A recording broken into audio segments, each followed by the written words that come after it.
Welcome friends, welcome to my new video. दोस्तों, आज हम थोड़ा बात करेंगे। ये सोशल इशू है कंपैरिजन। कंपैरिजन कैसे एक व्यक्ति का जीवन खराब कर देता है, ठीक है, उसे अपनी फुल पोटेंशियल्स पे जीने नहीं देता है, उसके बारे में। और थोड़ी सी ये भी बात करेंगे कि कैसे हम इस कंपैरिजन से ब्रेक फ्री कर सकते हैं, कैसे हम कंपैरिजन से निकल सकते हैं, ठीक है। तो शुरू करते हैं। तो दोस्तों, ये पूरी तरीके से सोसाइटी का एक स्ट्रक्चर बना हुआ है, ठीक है, जिसमें फ्रॉम द मोमेंट जब एक बच्चा जब थोड़ा बहुत समझने लगता है चीज़ों को, ठीक है, जब उसे ज्ञान होने लगता है हल्का फुल्का भी चीज़ों का, 4 साल 5 साल का जब वो होने लगता है, तभी से उसे कंपैरिजन शुरू कर जाता है, उसका कंपैरिजन लोगों के साथ। सपोज़ एक छोटा सा बच्चा है, आपने देखा होगा, छोटा सा बच्चा है और कोई दूसरा बच्चा है, कहीं पे है, हम लोग हैं जगह पे, दूसरा बच्चा है, वो थोड़ा शांत बैठा हुआ है और ये बच्चा बदमाशी कर रहा है, ठीक है। तो उसे बताया जाएगा बोल के कि देखो देखो देखो कितना बच्चा अच्छा बच्चा है, देखो तो शांति से बैठा हुआ है, बदमाशी नहीं कर रहा है, तो तुमको नहीं बनना अच्छा बच्चा। ऐसे बोल के उस बच्चे को ये मन में भरा जाता है, क्योंकि वो शांति से बैठा हुआ है इसलिए वो अच्छा है, और तुम शांति से नहीं बैठे हो इसीलिए तुम अच्छे नहीं हो, ठीक है। और ये कंपैरिजन ऐसा सिस्टम बना हुआ है कि ये शायद ये जीवन भर चलता रहता है। ये जीवन भर लोग हमें कंपेयर करते रहते हैं। अब चाहे वो घर में हो या किसी रिश्तेदार के घर में हो। अब उसके बाद बच्चा स्कूल में जाता है, स्कूल में कंपैरिजन होता है, स्कूल में कितने मार्क्स आए इस बात से कंपैरिजन होता है, ठीक है। फिर स्कूल से जैसे ही बच्चा निकलता है तो फिर कितना बोर्ड्स में कितना मार्क्स लेके आया वो कंपैरिजन होता है। फिर जैसे बोर्ड से पार किया फिर कॉम्पिटिटिव एग्ज़ाम का कंपैरिजन होता है कि उसके बच्चे ने ये एग्ज़ाम निकाल लिया, तुमने तो ये नहीं निकाला। कॉम्पिटिटिव एग्ज़ाम जब निकल गया, कॉलेज चला गया, तो फिर कॉलेज से कंपैरिजन होता है। उसके बाद फिर और जब इतना उम्र आते-आते जब 20-22 साल का बंदा हो जाता है, लड़का या लड़की जो भी, तो वो कंपैरिज़न का सिस्टम ऐसे उसके दिमाग में भर दिया जाता है कि वो खुद को खुद से कंपेयर करने लगता है दूसरों से। क्योंकि अब तक वो खुद को कंपेयर नहीं कर रहा था। अब तक मतलब कि शुरुआत से वो खुद को कंपेयर नहीं कर रहा था। शुरुआत से पूरा सोसाइटी उसे कंपेयर करता था और उसको दिखाता था कि देखो ये अच्छा है, ये बुरा, ये अच्छा है, ये बुरा। तुम ऐसे करोगे तो अच्छे कहलाओगे, वैसे करोगे तो बुरे कहलाओगे। और जब 20-22 साल का बंदा होता है, उस समय तक वो कंपैरिज़न का कीड़ा जो होता है, उसके दिमाग में फिट हो चुका होता है। और बाहर निकलने पे जब पूरा सोसाइटी उसको कंपेयर नहीं करने वाला है, सपोज बच्चा घर से बाहर निकल गया, कॉलेज में पढ़ाई कर रहा है या कॉलेज में पार करके जॉब करने लगा, what ever it he is doing, ठीक है। अब उसके अंदर सोसाइटी का उतना दबाव तो उसके ऊपर अब नहीं रहा, अब वो खुद से जी रहा है। लेकिन उसको कीड़ा को इतना भर देता है कि वो खुद से कंपैरिजन करने लगता है, वो खुद वो उस कंपैरिजन को जीने लगता है, ठीक है। अब इसमें होता क्या है, ठीक है, चलिए होता क्या है थोड़ी देर के बाद बात करेंगे, लेकिन इसके ऊपर कंपैरिजन के ऊपर और थोड़ा सा बात कर लेते हैं। कंपैरिजन की है, कंपैरिजन कैसे कैसे लोग करते हैं। स्कूल में तो मार्क्स के थ्रू कंपैरिजन होता है, ठीक है। टीचर्स कंपेयर करते हैं, ठीक है। जैसे सपोज दो दोस्त है ना। अब दोनों खेल कूद रहा है, अब एक का पढ़ाई में मन लगता है और दूसरे का पढ़ाई में मन नहीं लगता है, कम लगता है। अब दोनों एक साथ खेलता कूदता है, पढ़ता लिखता है, सब कुछ करता है। उस बच्चे के दिमाग में शायद ये बात होगी भी नहीं, कंपैरिजन। तो जब मार्क्स आएगा उसका, जिसका जो पढ़ता है ठीक से उसका ज़्यादा मार्क्स आया, जो थोड़ा ठीक से नहीं पढ़ता है, जिसका मन नहीं लगता उसका कम मार्क्स आया, ठीक है। बहुत ज़्यादा कम नहीं है, मान के चलो इसका 85-90 मार्क्स आया, इसका भी 60-65 मार्क्स आ गया, ऐसा। अब टीचर उसे बोलेंगे कि देखो उसकी तरह खेलते रहते हो, उसकी तरह पढ़ाई नहीं कर सकते, उससे कुछ सीखो, ऐसे। अब घर वाले उसे बोलेंगे कि दिन रात उसके साथ घूमता है, उससे कुछ सीखो, उससे कुछ पढ़ो, उससे कुछ समझो। तो यहाँ पे क्या कहते हैं वो लोग, वो सब दिमाग में भर देता है कि वो बच्चा उससे सुपीरियर है, उससे बेटर है। हो सकता है बहुत सारी चीज़ों में वो बच्चा उससे बेटर ना भी हो। पढ़ाई के अलावा अगर हम बात करें तो बहुत सारी चीज़ों में वो बच्चा इससे बेटर ना हो। लेकिन अब मार्क्स के ज़रिए, क्योंकि स्कूल में तो कंपैरिज़न का नाम, सिर्फ कंपैरिज़न का एक मापदंड जो होता है मार्क्स होता है। मैं अपनी कहानी बारे में बताता हूँ। मेरा एक दोस्त है, आज भी वो मेरा दोस्त है, वी आर गुड फ्रेंड्स, ठीक है। तो हम लोग चाइल्डहुड फ्रेंड्स थे। चाइल्डहुड फ्रेंड्स मतलब क्लास 3-4 से हम लोग थे, एक ही क्लास में हम लोग पढ़ते थे, एक ही क्लास में, एक ही बेंच पे इवन हम बैठते थे, और एक साथ स्कूल आना जाना, ट्यूशन आना जाना, एवरीथिंग साथ में, ठीक है। तो जब हम छोटे थे, मतलब 5 6 7 क्लास तक थे, तो उसका पढ़ाई में उतना मन नहीं लगता था। ठीक है? और मन तो मेरा भी नहीं लगता था, पर हमको घर में कूट-कूट के पढ़ाया जाता था, तो उससे मेरा अच्छा मार्क्स आता था। अच्छा मतलब काफ़ी अच्छा मार्क्स आता था, ठीक है? सपोज़ अगर रैंकिंग की बात करें तो क्लास में अगर 45-50 बच्चे हैं, तो मेरा टॉप 4, 5, 6 ऐसे रैंक में रहता था अक्सर, और उसका 20, 22, 25 ऐसे रैंक रहता था, ठीक है? तो थ्रू आउट द पीरियड, ठीक है, सपोज मान लीजिए कि क्लास 4 से लेकर के क्लास 8 तक, उस 4 साल तक हमको घर में सिर्फ बोला जाता था कि उसके साथ मत घूमो, उसके साथ मत रहो, उसके साथ मत खेलो कूदो, वो अच्छा लड़का नहीं है, वो अच्छा मार्क्स नहीं लाता है, वो पढ़ता नहीं है। ये मैं सच बता रहा हूँ, ये मेरे साथ हुआ है, और मुझे इस बात, और मैं बोलता ठीक है, नहीं करूँ, नहीं करूँ। और पर हमको उससे बहुत मज़ा आता था, बहुत अच्छा लगा वो। अरे मज़ा नहीं आ रहा होता तो आज भी मेरा दोस्त थोड़ी होता। We are friends from last 25 years I think. तो आज मेरा दोस्त थोड़ी होता। तो अब हम बार बार घर में सुने और बोल दें हाँ ठीक है नहीं करेंगे, लेकिन हमको मज़ा तो उसी के साथ आता है, अल्टीमेटली हम उसी के साथ जाके घूमे फिरे खेले कूदे। बार बार बोले नहीं करेंगे, फिर वही करें, ऐसे ही होता था। ऐसे ही चलता रहा हमारा दोस्ती। क्लास 8th में, अब सोचने की बात है, उसका मैथ्स में ठीक दिमाग चलता था, ठीक है, he was better at maths, मुझसे भी बेटर था वो, पर वो पढ़ता नहीं था। लेकिन क्लास 8 में पढ़ना स्टार्ट किया वो, क्लास 7 एंड या 8 ऐसा, और 8 से उसके मार्क्स मुझसे बेटर आने लगे। मैं जहाँ था वहीं था, वो यहाँ से यहाँ पहुँचने लगा, वो और बढ़िया पढ़ने लगा। अब मैथ्स में अच्छे मार्क्स उसके आने लगे, तो वो बाकी सारे सब्जेक्ट में पढ़ने लगा और अच्छा मार्क्स आने लगा। अब उसको टीचर अप्रिशिएट करे, सोसाइटी अप्रिशिएट करे, पेरेंट्स अप्रिशिएट करे। अब मेरे पेरेंट्स का बिहेवियर अब उसमें बदल गया। अब उसमें क्या हुआ, अब हमको वो, मैंने खुद ऑब्जर्व किया, अब हमको उसके साथ घूमने फिरने से नहीं रोकते। अब हम घूमने फिरने जाते, उसके साथ खेलते, उसके साथ रहते। अब हमको उससे सिखाया बताया जाता है कि देखो वो इतना अच्छा पढ़ता है, तुम नहीं पढ़ सकता है, देखो वो इतना अच्छा ये करता है, तुम नहीं कर सकता है। वही पेरेंट्स आज से 2-3 साल, उस समय से 2-3 साल पहले हमको बोल रहा था उसके साथ मत घूमो, उसके साथ मत खेलो, उसके साथ मत रहो, और आज वही पेरेंट्स बोल रहा है उससे तुम नहीं सीख सकते हो। इवेंचुअली धीरे धीरे करते गए, अब 9 10 8 9 10 वो मुझसे बेहतर पढ़ा, और 10th में हमसे अच्छा मार्क्स लेके आया। अब हम लोग 12th में अलग अलग जगह चले गए, ठीक है। अब जब अलग अलग चले गए, तो अब उसके साथ सर्कमस्टांसेस ऐसी हुई कि बढ़िया जगह वो नहीं जा पाया, ठीक है। उसका पढ़ाई और धीरे धीरे कम होने लगा, ख़राब होने लगा। उसका दोष मैं नहीं दूंगा, एक सिचुएशन इंसान का होता है, ठीक है। अगर बढ़िया सिचुएशन उसे मिला होता तो वो भी बहुत अच्छा करता। तो अब फिर से वही पेरेंट मुझे कहने लगे कि उसके साथ मत रहो, उसके साथ मत रहो, ठीक है।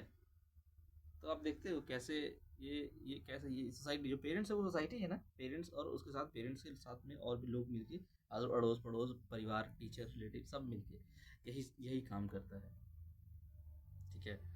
बट थैंक गॉड मैंने उसका साथ नहीं छोड़ा, उसने मेरा साथ नहीं छोड़ा, हम लोग हमेशा दोस्त रहे, अच्छे बुरे टाइम में, और वक्त आज भी हैं, और होपफुली लाइफ लॉन्ग रहेंगे। तो इस तरीके से सोसाइटी आपको टेम करने की कोशिश करती है, अपने मुट्ठी में करने की कोशिश करती है, ठीक है। अब हम इस पे बात करते हैं कि इससे होता क्या है प्रॉब्लम, ठीक है। देखिए, जब कंपैरिजन होता है, अब चाहे वो घर में हो, और घर में मैं देखिए मेरा प्रॉब्लम क्या है ना, सबसे बड़ी बात, मैं सिबलिंग, मेरी सिबलिंग नहीं है, ठीक है। इस पॉइंट को आई एम सॉरी, मैं बीच में टोक के बोल रहा हूँ, मैं उस पॉइंट को थोड़ा सा आगे लूँगा, एक पॉइंट के बीच में मुझे और याद आया। मैं सिबलिंग नहीं हूँ, मैं सिंगल चाइल्ड हूँ अपने घर में। मैं कितने लोगों को देखा है जब 2-3 भाई बहन रहते हैं, यार अपने अपने बीच के अपने भाई भाई में कंपेयर करते हैं माँ बाप, कि देखो वो इतना अच्छा कर रहा है, तुम इतना अच्छा क्यों नहीं कर रहा है, तुम नहीं कर सकता, तुम नहीं कर, भाई भाई में कंपेयर करके। अब सोच के देखो, बच्चा छोटा है तो भाई बुद्धि नहीं रहता है, लेकिन टीनेजर है, टीनेजर में कंप्लेन कर रहा है, मान के चलो बड़ा भाई अच्छा है, छोटा भाई अति कर रहा है। इसी कंपैरिजन की वजह से मैं बता रहा हूँ ना, इसी कंपैरिजन की वजह से भाई भाई के बीच में जो नफरत होता है ना, नफरत का बीज पड़ता है, इसी कंपैरिजन की वजह से। जिस बंदे को छोटा दिखाया जाता है कंपेयर करके, उसको बहुत बुरा लगने लगता है, और उसको लगता है कि वो उसे ही प्यार करते हैं, मुझे नहीं करते हैं। That is the natural thing. और लोग बोलते हैं, माँ बाप बोलते हैं कि भाई भाई में मत लड़ो, भाई भाई अच्छे से रहो, लौड़ा अच्छे से रहो भाई भाई में, बहन चोद बचपन से तो तुम उसको डाल दिया है नफरत उसके मन में। अब अच्छा से कहाँ से रहेगा, ना तो वो अपने भाई का इज्जत करेगा, ना तो अपने माँ बाप का इज्जत करेगा। वो ऐसा बच्चा निकलेगा, वो ऐसा बंदा निकलेगा, जिस दिन वो कमाएगा ना, अपने भाई को भी गांड पे लात मारेगा, अपने माँ बाप को भी घर से निकालेगा, ऐसा बच्चा बनेगा वो। क्योंकि वो बना नहीं है, उसको तुम बनाया है ऐसा। वो माँ बाप उसको बनाया है, उसमें गलती उस बच्चे का नहीं है, उस माँ बाप का है जो ऐसे करते हैं। और वैसे माँ बाप वैसे डिजर्व करते हैं, वो ठीक करता है, करना चाहिए उसे ऐसे। आई एम सॉरी, मेरा कभी कभी निकल जाता है ट्रॉमा। हाँ सॉरी। ठीक है, तो मैं अपने पॉइंट पे आता हूँ कि क्यों कंपैरिजन करने से क्या प्रॉब्लम होता है। अब कंपैरिजन हर जगह होता है, तो अब दो तरह का चीज़ होगा जब आप कंपैरिजन करोगे। इट्स लाइक ए लैडर, ठीक है, एक सीढ़ी है, इसमें आप सब कोई चढ़ रहे हैं। कुछ लोग हैं जो आपसे ऊपर होंगे और कुछ लोग हैं जो आपसे नीचे होंगे, ठीक है। तो कंपैरिजन जब होता है तो सामने वाले जो ऊपर जा चुका है उसको देख के तुमको तकलीफ होगा कि वो हमसे बेहतर हो गया, ठीक है। और जब नीचे वाले को देखोगे तुमको रिलीफ मिलेगा, तुमको अहंकार आएगा, तुमको तुम्हारे अहम को बढ़ावा मिलेगा कि हाँ मैं भी हूँ, मैं बेहतर हूँ। अभी कंपैरिजन कुछ भी हो सकता है, पढ़ाई के मामले में कंपैरिजन हो सकता है, लुक्स के मामले में कंपैरिजन हो सकता है, बालों के मामले में कंपैरिजन हो सकता है। बाल, मैं बाल के लिए कितना खुद को कंपेयर किया हूँ ना जीवन भर, मैं बता नहीं सकता। इवेंचुअली हमको बाल, आई लॉस्ट माई हेयर, हमको लूज़ करना ही था, ठीक है। बट आई थिंक कि back in those my teen ages, ठीक, बस बस टीन एज में तो ज्ञान होता नहीं है, माँ बाप ही जैसे भरते हैं, शायद वो लोग अच्छे किए रहते हैं शुरू से। तो मैं आई डोंट कंप्लेन, मैं कंप्लेन नहीं कर रहा हूँ, बट फिर भी कि कितने समय मैंने उस कुंठित विचारधारा में बिताया, काश मैं उस चीज़ को नहीं किया होता, ठीक है। बाल से कंपैरिजन करते हैं, ठीक है।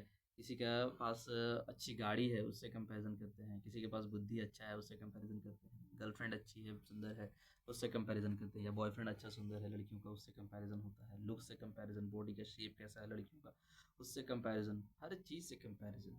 तो इस कंपैरिजन में क्या होगा, ये जो लैडर है, ये लैडर में कुछ लोग ऊपर रहेंगे, कुछ लोग नीचे रहेंगे, ठीक है। ऊपर वाले को देख के तकलीफ होगा, नीचे वाले को देख के अच्छा लगेगा क्योंकि मैं उससे बेहतर हूँ। और प्रॉब्लम क्या है इस लैडर का, कि इस लैडर का कोई अंत नहीं है, ठीक है। तुम कुछ सपोज ऊपर वाला है, तुम सोचोगे नहीं हमको इससे मेहनत करके बेहतर करके इससे ऊपर जाना है, तुम करके ऊपर चले गए, मान लीजिए तुम जो तुमसे ऊपर था उससे ऊपर चले गए तुम, फिर भी फिर भी तो तुमसे ऊपर कोई ना कोई होगा। ऐसा तो कभी होने वाला नहीं है, ऐसा तो कोई स्टेट नहीं आने वाला है, कोई ऐसा सिचुएशन नहीं आने वाला है जब तुमको तुमसे बेहतर इंसान नहीं दिखे। You will always find someone better than you. और जैसे ही तुम उस बेटर देन यू को देखोगे, कंपैरिजन होगा और जहर मन में घुलेगा, तकलीफ आएगा। It's a never ending process in life, है कि नहीं। तो एक तो पॉइंट तो ये है कि इस लैडर में आप कितना भी मेहनत कर लो, कितना भी ऊपर चले जाओ, there is no end to the ladder, ठीक है। There will always be someone better than you in every aspect. तुमसे लुक्स में बेटर होगा, इनकम में बेटर होगा, फैमिली में बेटर होगा, रिलेटिव्स में बेटर होगा, सिचुएशंस में बेटर होगा, एजुकेशन में बेटर होगा, इंटेलिजेंस में बेटर होगा, एसेट्स में बेटर, हर मामले में तुमसे बेटर इंसान तुमको मिल जाएगा तुम्हारे ही आसपास। कब कितना कंपैरिजन करते रहोगे, और जितना कंपैरिजन करोगे उतना दुख आएगा, उतना मन आहत होगा, उतना तकलीफ होगा, उतना कोसोगे सब चीज़ को, ठीक है। अब दूसरा पॉइंट ये कि इस लैडर में कोई भी नहीं है जो सबसे ऊपर हो, या कोई भी नहीं है जो सबसे नीचे हो, ठीक है। हर कोई मिडिल में है। इसकी खूबसूरती ये है कि हर कोई बीच में है। सब कोई ऐसा अपने आप को पाता है कि उससे भी बेहतर कोई है ऊपर और उससे खराब कोई है नीचे, ठीक है। अब you can consider the ladder, ऐसा है कि ये लैडर जो है शायद सर्कल के शेप में है, क्योंकि सीधा लैडर रहेगा तो उसका तो एक और एक छोर रहेगा, एक अंत रहेगा। सर्कल में है, so you will never find the end इस कंपैरिजन का। तो बेस्ट तरीका है, बेस्ट तरीका नहीं, बेस्ट आइडिया होगा कि क्यों ना हम इस लेडर से कूद जाएं, why not to jump out of this ladder, इस कंपैरिजन के लेडर से, ठीक है। ये करना जेन्युइनली बहुत मुश्किल है, ठीक है। You really need maturity. एक इंसान को सच में बहुत मेच्योरिटी चाहिए इस थॉट, इस विचारधारा, इस मेंटालिटी, इस कंपैरिजन की मेंटालिटी से बाहर निकलने के लिए। नॉर्मल लोग तो शायद ऐसा सोचते भी नहीं कि कंपैरिजन मुझे कितना पेन लेके आ रहा है, ठीक है। आज भी मुझे कंपेयर किया जाता है, मैं अपनी पर्सनल बात बताऊँ तो अपने फैमिलीज रिलेटिव्स के द्वारा, और इसीलिए मैं उनसे बात करना प्रेफर नहीं करता, मैं किसी से बात नहीं करता। They want to compare you with everything.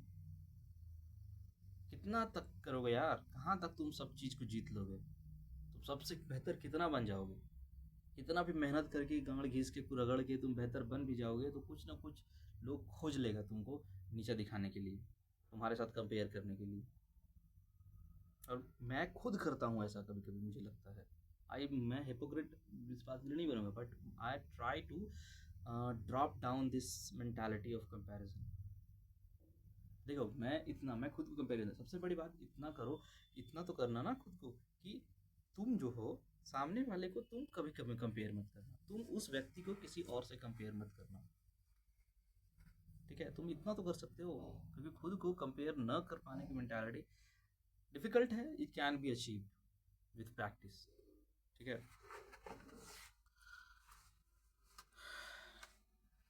तो इसे कैसे अचीव करें कि कंपैरिजन नहीं करें इस मेंटालिटी को, how to break free from this.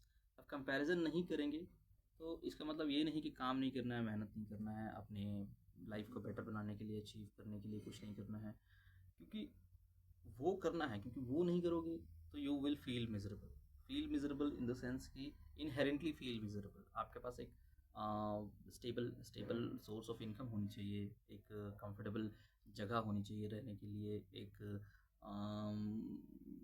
Food का रहना चाहिए। तो बेसिक ये सब चीज़ के लिए आपको ये सब कंफर्टेबल रहे, गर्मी से बचने के लिए कुछ इक्विपमेंट्स रहे, ठंडे से बचने के लिए कुछ रहे, ये सब चीज़ को एकदम कंफर्टेबल बनाने के लिए you have to work hard.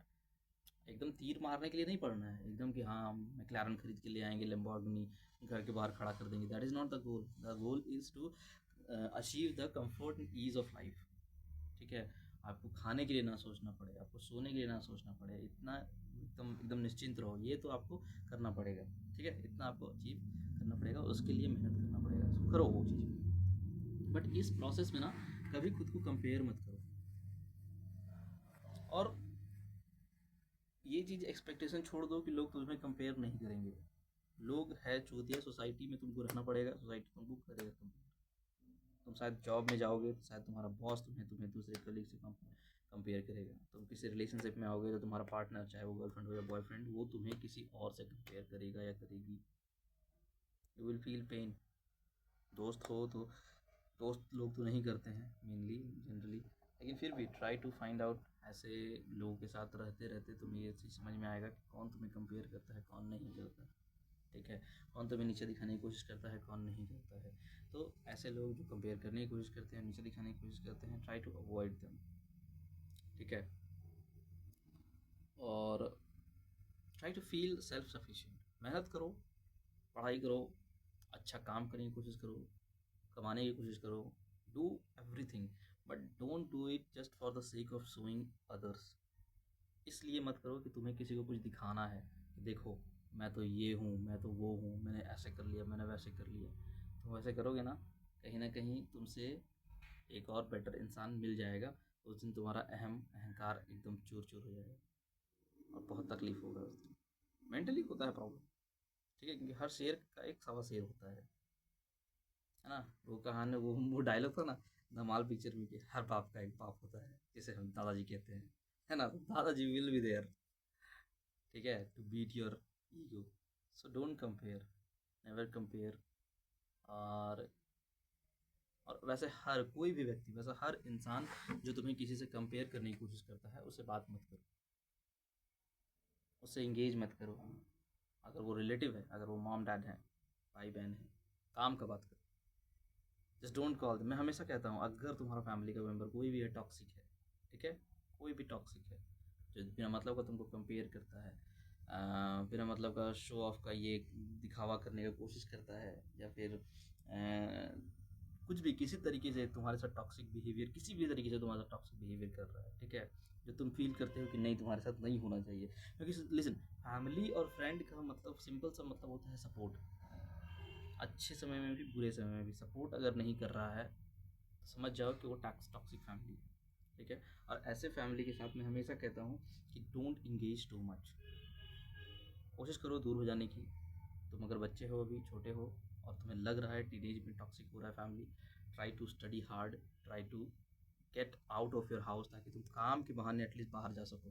घर से बाहर निकलो, काम करो, earn your money yourself, and stop talking to your parents. Stop talking के मतलब रिश्ता तोड़ने में नहीं कह रहा हूँ, जस्ट डोंट कॉल देम, ठीक है। अगर उनका कॉल आता है, अगर तुम्हारे पेरेंट्स टॉक्सिक है, तुम्हें नहीं बात करने का मन करता है, मैं तुम्हें बता रहा हूँ नहीं बात करने का मन करता, ज़बरदस्ती बात मत करना। अगर वो तुम्हें कॉल करते हैं, कॉल उठाओ, सवाल का जवाब दो, काम से काम रखो, काम का बात करो, फालतू को इंगेज करोगे वो लोग तुमको पेल के रख देगा, ठीक है।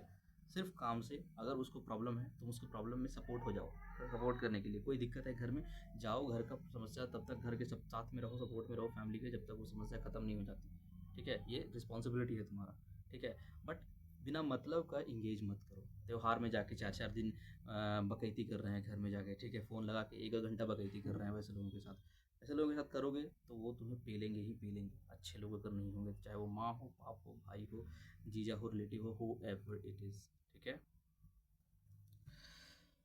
और try to live for your own सही, ठीक है। और ना तुम किसी को कंपेयर करो, ना सामने वाले को अलाउ करो कि वो तुम्हें कंपेयर कर सके, ठीक है। तो बस यही कहना था दोस्तों। अगर आपको इसमें कुछ अपना व्यूज़, अपना ओपिनियन रखना तो ज़रूर कमेंट करके मुझे बताएं। I will be highly obliged to you for this. Thank you.